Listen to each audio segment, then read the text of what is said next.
শক্তিশালী নির্বাহী বিভাগ গড়ে তুলতে আমলাতন্ত্রকে এককেন্দ্রিক রাজনৈতিক নিয়ন্ত্রণ থেকে মুক্ত করতে হবে বলে জানিয়েছেন ঢাকা বিশ্ববিদ্যালয়ের উন্নয়ন অধ্যয়ন বিভাগের অধ্যাপক ও চেয়ারম্যান রাশেদ আল মাহমুদ তিতুমির। দৈনিক আমাদের সময়ের এক বিশেষ সাক্ষাৎকারে তিনি একথা জানান।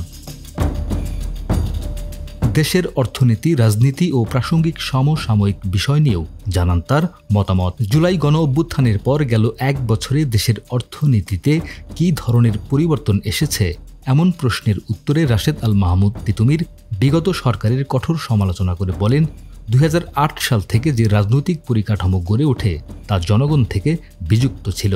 জনগণের ভোটে নির্বাচিত না হয়ে একটি এককেন্দ্রিক শাসন ব্যবস্থা প্রতিষ্ঠিত হয়। এ সময় তারা উন্নয়নের বিষয়, উন্নয়নের রোল মডেল ইত্যাদি নানা বয়ান তৈরি করে জনমতকে প্রভাবিত করার চেষ্টা করে।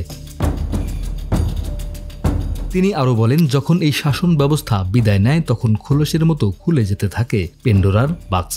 দেশের অর্থনীতি দীর্ঘদিন ধরেই মূল্যস্ফীতির জাতাকলে পিষ্ট। একদিকে পণ্যের দাম বেড়েছে লাগামহীনভাবে, অন্যদিকে প্রকৃত মজুরি বাড়েনি। এই প্রেক্ষাপটে অন্তর্বর্তী সরকার এমন এক অর্থনীতি পেয়েছে যা প্রায় ধ্বংসপ্রাপ্ত, ভঙ্গুর এবং গভীর সংকটাপন্ন। এক্ষেত্রে ইতিবাচক কিছু ইঙ্গিতও লক্ষ্য করা যাচ্ছে। সামান্য হলেও মূল্যস্ফীতি কমেছে, ব্যাংক খাতের লুটপাটে কিছুটা লাগাম টানা গেছে, বেশ কিছু ব্যাংকের পরিচালনা পর্ষদে পরিবর্তন আনা হয়েছে, আইনি ও প্রাতিষ্ঠানিক সংস্কারের উদ্যোগ গ্রহণ করা হয়েছেও বলে জানান এই অধ্যাপক।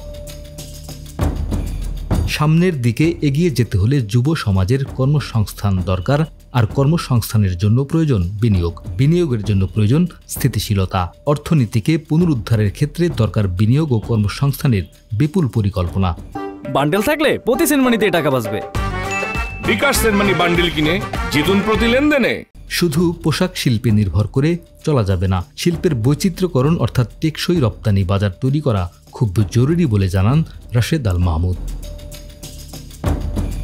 ঋণের জাল এবং বিনিয়োগ সংকট প্রসঙ্গে তিনি বলেন, ২০০৮ থেকে ২০২৪ পর্যন্ত বাংলাদেশ প্রায় $100 বিলিয়ন বৈদেশিক ঋণ নিয়েছে।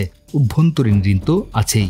এবছরের শুরুতেই বৈদেশিক ঋণ পরিশোধ ২১% বেড়েছে, অথচ রাজস্ব আহরণ কমেছে। কর জিডিপি অনুপাত দক্ষিণ এশিয়ার সবচেয়ে নিচে, মাত্র ৭.২%। সরকারের আইনেই বিনিয়োগ নেই, অথচ ব্যয় বাড়ছে। এই এক ভয়াবহ ফাঁদ। এই সংকট থেকে উত্তরণে ৩টি বিষয় জরুরি বলে মত দেন রাশেদ আল মাহমুদ। সাংবিধানিক সংস্কার করে একটি দীর্ঘমেয়াদী রাজনৈতিক রূপরেখা নির্ধারণ করতে হবে, সেটি অবশ্যই নির্বাচনের মাধ্যমে। ভার্টিক্যাল ডেমোক্রেসি অর্থাৎ তৃণমূল ভিত্তিক প্রতিনিধিত্বমূলক ব্যবস্থা গড়ে তুলতে হবে। নির্বাহী, বিচার বিভাগ এবং সংসদের মধ্যে ভারসাম্য বজায় রাখতে হবে। প্রশাসনিক সংস্কার নিয়ে রাশেদ আল মাহমুদ তিতুমির জানান, শক্তিশালী নির্বাহী বিভাগ গড়ে তুলতে হবে। আমলাতন্ত্রকে এককেন্দ্রিক রাজনৈতিক নিয়ন্ত্রণ থেকে মুক্ত করতে হবে। এছাড়া নির্বাহী বিভাগের ধাপে ধাপে সংস্কার দরকার। অন্তর্বর্তী সরকারের সবচেয়ে বড় দায়িত্ব একটি অবাধ, সুষ্ঠু ও অংশগ্রহণমূলক নির্বাচন আয়োজন করা বলেও জানান অধ্যাপক রাশেদ আল মাহমুদ তিতুমির। ডেস্ক রিপোর্ট, আমাদের সময়।